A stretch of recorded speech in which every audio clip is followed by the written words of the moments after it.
మన సిద్ధాంతం కాదు కామ్రేడ్.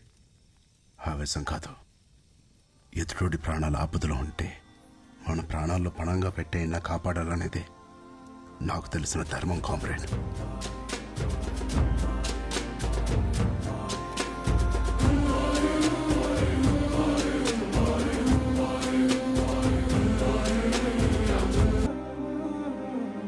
సమాజ స్థాపన కోసం మనం చేసే ఈ పోరాటంలో ప్రాణాలు తీయడానికైనా ప్రాణాలు ఇవ్వడానికైనా సిద్ధమవ్వాలి కామ్రేడ్స్.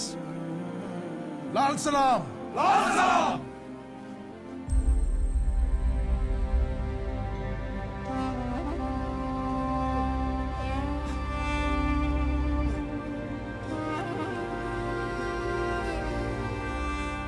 తండాలన్నా అంతా అయిపోయిందన్నా. పచ్చని అడవి తల్లిని ఆబాసు పాలు చేసి మమ్మల్ని అందరినీ ఇలా రోగాలు పట్టుపడే